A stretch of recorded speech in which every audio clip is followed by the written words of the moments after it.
This is Station Delta One broadcasting on all frequencies. If anyone is out there, if you can hear me, please respond. I don't know how many days have passed since the sun vanished. Time has lost all meaning. Day and night are just memories now.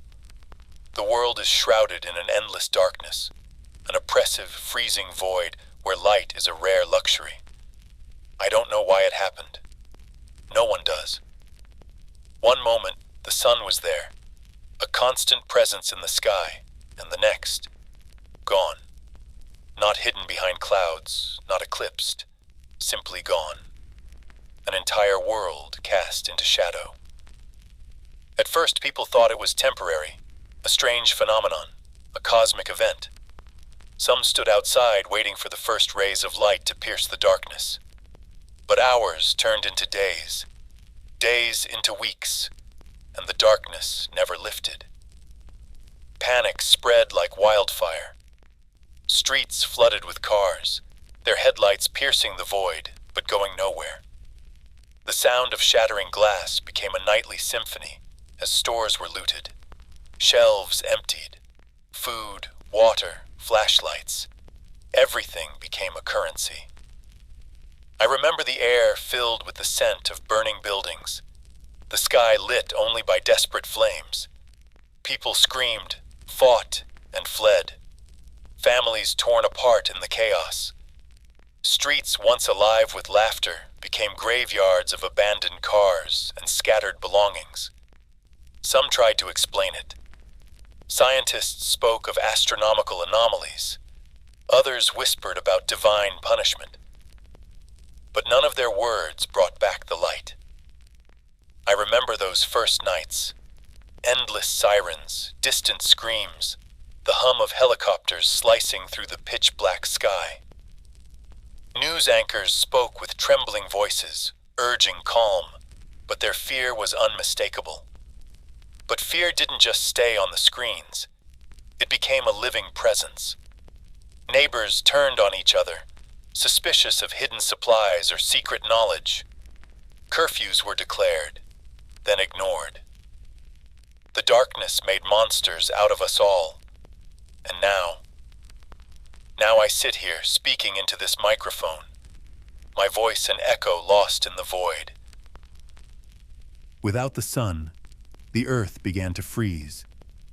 Temperatures plummeted, frost crawling over windows, turning green fields into desolate, icy plains.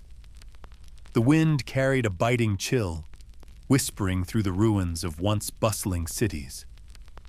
Plants withered first. Gardens became graveyards of brittle stems. Forests transformed into skeletal husks. Fields once golden with wheat became barren wastelands, their soil frozen solid. The oceans, robbed of warmth, grew deathly silent, their waves sluggish beneath a thin sheet of ice.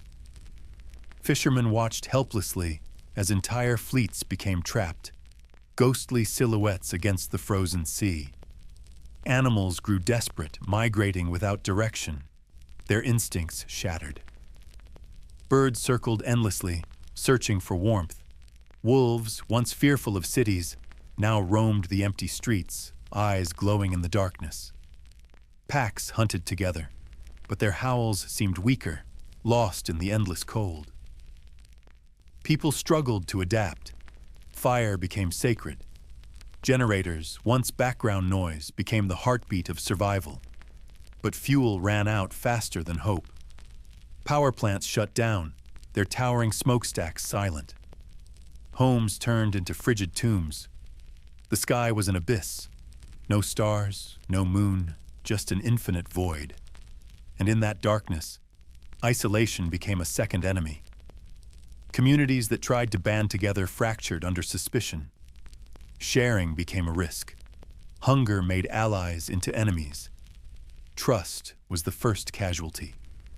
Some whispered of underground sanctuaries, secret bunkers where the rich and powerful had fled. But for most, survival meant barricading doors and rationing dwindling supplies. I sit here in this cold metal shell, speaking to the silence, hoping that somewhere, someone is still listening. The darkness didn't just claim the light, it claimed our sanity. At first it was whispers, faint sounds just beyond the reach of hearing. People claimed they heard their names called from the shadows. Others spoke of shapes moving just outside their vision, lingering on the edges of candlelight. Then came the disappearances. Neighbors who wandered out, seeking food or warmth, never returned. Search parties became suicide missions. Even those with flashlights reported their beams being swallowed by the void. Fear twisted into paranoia. Communities barricaded themselves, but soon turned against each other. Accusations of hoarding, of sabotage, even of witchcraft. I remember the screams, the desperate pounding on locked doors, as former friends became monsters. I once found a journal, half frozen beneath a pile of snow.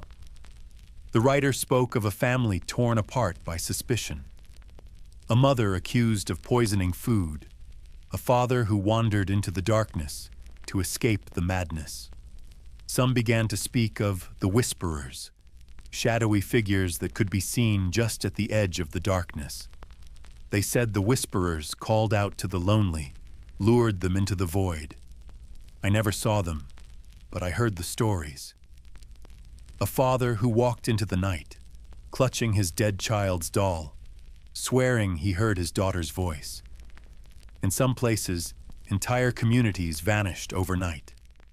Camps found abandoned, fires still smoldering, food left half-eaten. No signs of struggle, just emptiness.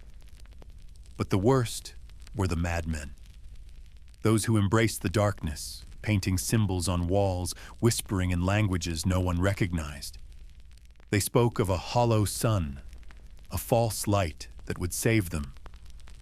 Some set themselves on fire, believing they would become that light. In the silence of the endless night, madness found fertile ground.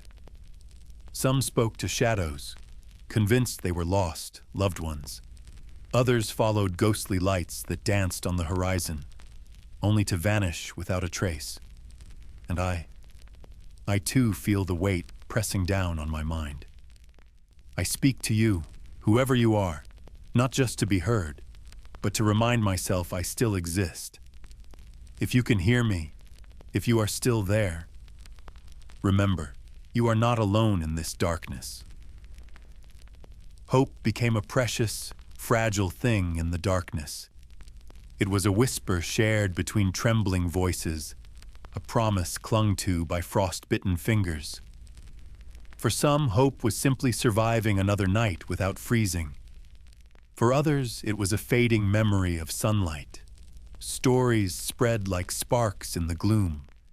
Tales of underground farms, where plants grew beneath the glow of artificial lights.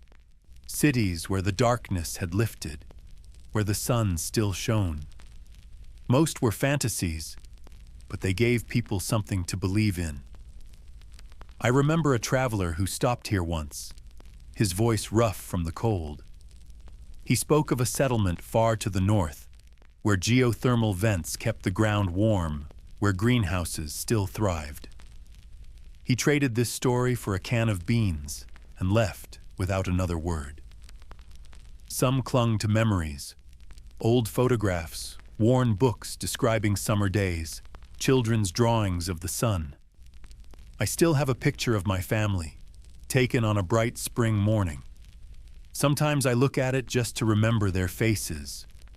Communities adapted, learning to ration fuel, to hunt in the darkness, to grow food in the damp chill of basements. Old knowledge became vital. How to start fires without lighters, how to filter water, how to tell if meat was safe to eat. And then there were those who refused to give up. I remember a woman who built a massive bonfire in the town square, a beacon against the darkness. She stood beside it, her voice fierce, declaring that she would keep it burning until the light returned. Some called her mad, but others called her brave. Sometimes I hear faint voices on the radio, distant and crackling, speaking of safe zones, of shelters that still have power. I don't know if they are real, but I write them down, hoping one might lead to salvation. Hope is a dangerous thing here, but it is also the only thing that keeps me going. Even as I speak into this microphone, I tell myself that someone is listening, that someone, somewhere, still believes in the dawn. There are nights when I close my eyes and see it, the sunlight, warm, golden, spilling through the leaves of trees, dancing on the waves of a calm sea. I reach out, trying to touch it, but it slips away like smoke. I miss the smell of rain on warm soil, the laughter of children playing in parks, the simple joy of walking under a clear blue sky. These memories are fading, like photographs left too long in the sun we've lost. Sometimes I catch myself whispering to the darkness, begging for just one sunrise. Just one. I think of the birds that used to sing in the morning, their songs a gentle wake-up call. I never thought I'd miss their noise. I cling to little things now, a faded postcard of a beach, a book filled with sketches of flowers. They are fragments of a world that feels more like a dream with each passing day.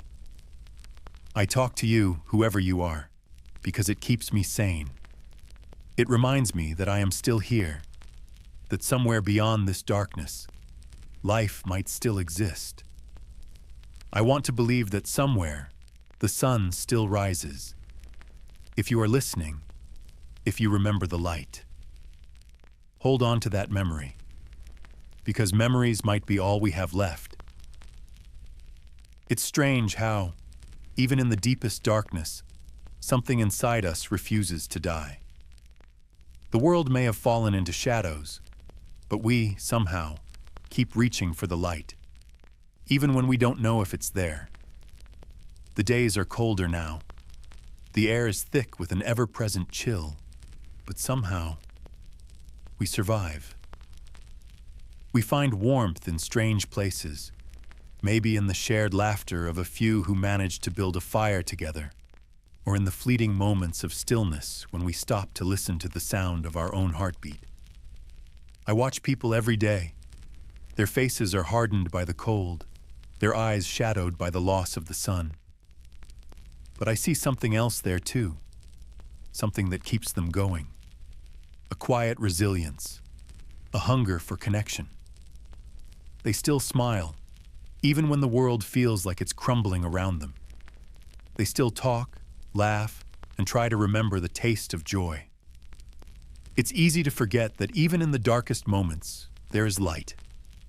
Not the light we once knew, not the warmth of the sun, but something more fragile, perhaps. A connection between people. A kindness offered without asking for anything in return. I've heard stories from others, survivors who found each other in the most unlikely of places. An old woman in a distant town who still bakes bread for anyone who needs it, even though her own supply is running low. A young man who sings songs to children to remind them of what laughter sounds like. Even I've felt it. The strange compulsion to help, to reach out. There's something almost sacred about it. To be able to give, even when there is nothing left for ourselves. Perhaps, deep down, we understand that it's these small acts of humanity that make us who we are, not the light we once took for granted. There are times when I think of the past, of how we used to rush through life, busy with trivial things.